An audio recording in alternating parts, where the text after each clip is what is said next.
Shalom, selamat pagi Bapak Ibu Saudara, rekan-rekan kaum muda dan seluruh jemaat-jemaat Tuhan dimanapun berada yang sedang menyaksikan siaran secara visual melalui tayangan YouTube program Gemar ini, maupun saudara-saudara yang mendengarkan melalui audio yang telah dibagikan oleh Bapak Gembala. Puji nama Tuhan, kita boleh pagi hari ini bersama-sama belajar tentang firman Tuhan. Tentang khususnya pada pagi hari ini kita akan lebih berfokus kepada surat Petrus yang kedua, Bapak Ibu Saudara. Ya, ini adalah peringatan bagi kita semua. Yang kala itu ini adalah surat kedua Petrus atau surat terakhir yang Petrus tulis kepada jemaat-jemaat, kepada gereja Tuhan. Sebab ia mengerti, ia memahami bahwa ia tidak akan lama lagi berada di dunia pada saat itu, karena ia akan segera dieksekusi oleh Kekaisaran Nero pada zaman itu. Sehingga dengan menyadari banyak sekali kesesatan, pengajaran-pengajaran yang tidak benar, Rasul Petrus ini menuliskan surat ini kepada jemaat Tuhan, kepada gereja Tuhan, supaya mereka mengerti, sadar, dan memperingatkan bahwa hari Tuhan itu segera datang, dan kita semua tidak boleh untuk mengikuti arus dunia yang semakin menjauhkan kita terhadap perkenanan Tuhan, Bapak Ibu Saudara. Banyak sekali karena saat itu penyesatan oleh pengajar-pengajar yang sesat.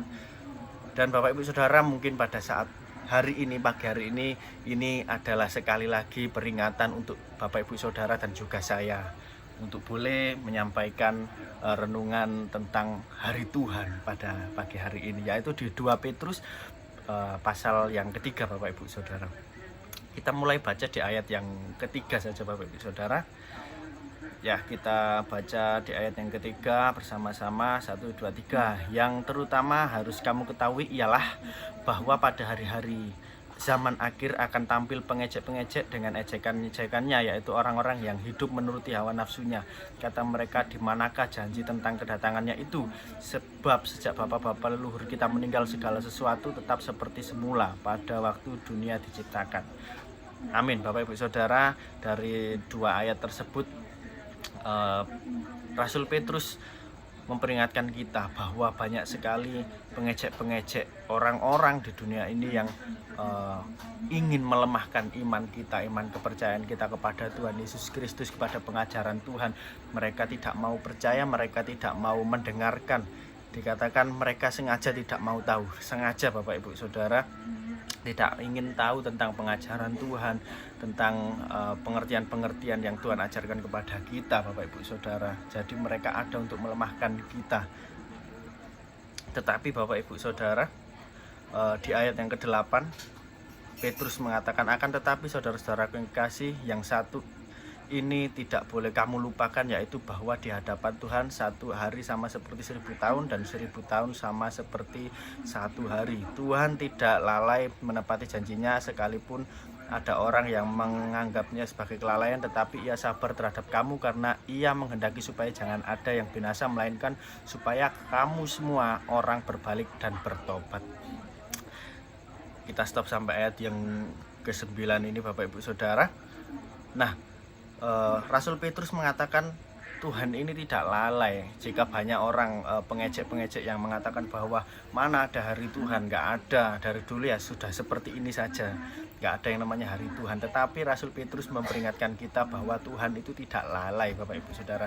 Tetapi sebenarnya yang diinginkan Tuhan, yang sungguh-sungguh diinginkan Tuhan, ialah Tuhan ingin kita supaya berbalik dan bertobat. Tuhan masih memberi kita kesempatan, memberi kita waktu supaya kita boleh bertobat, berbalik menuju perkenanan Tuhan itu, Bapak Ibu Saudara.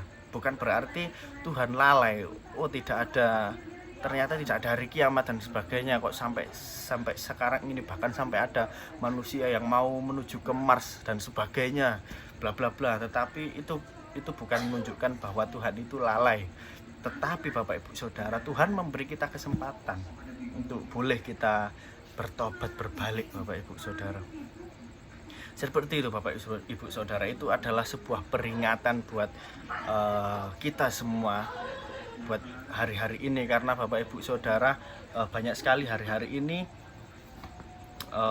manusia-manusia khususnya manusia-manusia yang hidup di dunia ini pada zaman-zaman akhir ini Bapak Ibu Saudara, itu mereka sudah melupakan tentang hari Tuhan ini yang sudah dekat, melupakan tentang hari Tuhan yang akan datang, yang akan tiba, yang kita tidak pernah tahu kapan itu akan terjadi. Mereka orang-orang seperti ini Bapak Ibu Saudara sudah menjadikan tujuan hidup mereka berbeda dengan kehendak Tuhan yang diinginkan Tuhan. Mereka kebanyakan memiliki tujuan hidup, yaitu untuk memiliki kekayaan di dunia ini. Salah satu contohnya ini Bapak Ibu Saudara, memiliki kekayaan, jabatan dan sebagainya. Ini adalah salah satu contoh manusia yang melupakan tentang tujuan hidup yang sejatinya, yaitu Bapak Ibu Saudara, yang kita supaya memiliki kehidupan yang diperkenan Tuhan dan memiliki hidup yang baik sehingga kita boleh bersama-sama dengan Tuhan di langit baru, bumi baru. Tapi kembali lagi manusia banyak yang mementingkan kedagingan seperti kekayaan dan jabatan, padahal Bapak Ibu Saudara, jabatan dan kekayaan ini hanyalah sebuah alat. Kalau kita boleh memanfaatkan segala sesuatu yang ada di dunia ini yang kita miliki untuk supaya kita hidup dapat diperkenan Tuhan, itu kita bisa menggunakan jabatan maupun kekayaan kita itu menjadi alat, ya seperti jabatan untuk kita boleh menggunakannya sebagai alat untuk memerangi kemungkaran, alat untuk memerangi kedurhakaan terhadap Tuhan, memerangi sifat-sifat yang tidak diperkenan oleh Tuhan. Bapak Ibu Saudara, kita boleh menggunakan jabatan kita boleh menggunakan pengaruh kita terhadap orang lain supaya kita bisa mengajar kepada orang lain bahwa mengingatkan untuk selalu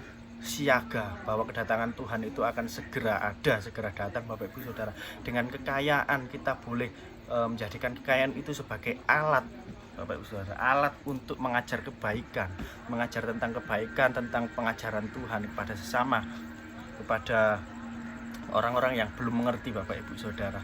Nah, jika kita menggunakan segala sesuatu yang kita miliki di dunia ini sebagai alat untuk hidup boleh berkenan, supaya Bapak Ibu Saudara kita bisa mendapatkan janji Tuhan, yaitu di ayat yang ke-13.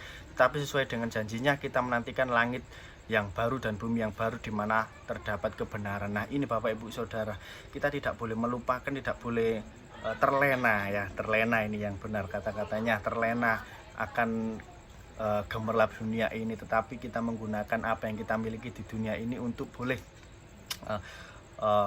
menjadi pribadi yang semakin diperkenan Tuhan, supaya Bapak Ibu Saudara kita bisa mendapatkan janji Tuhan. Kita menantikan langit yang baru dan bumi yang baru di mana terdapat kebenaran, Bapak Ibu Saudara. Baik Bapak Ibu Saudara, itu adalah pagi hari ini sebuah peringatan khususnya juga bagi saya pribadi, dan kiranya Bapak Ibu Saudara yang mendengarkan boleh mengerti dan sama-sama kita belajar supaya kita semakin diperkenankan oleh Tuhan.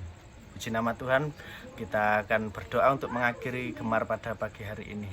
Terima kasih Tuhan, kami ucap syukur saat ini Tuhan, kami telah menyelesaikan Gemar, gerakan baca Alkitab rutin kami di pagi hari ini. Tuhan tolong selalu mengajari kami supaya Bapa kami boleh belajar semakin, oh Tuhan Yesus, semakin mengandalkan Engkau dalam segala kehidupan kami.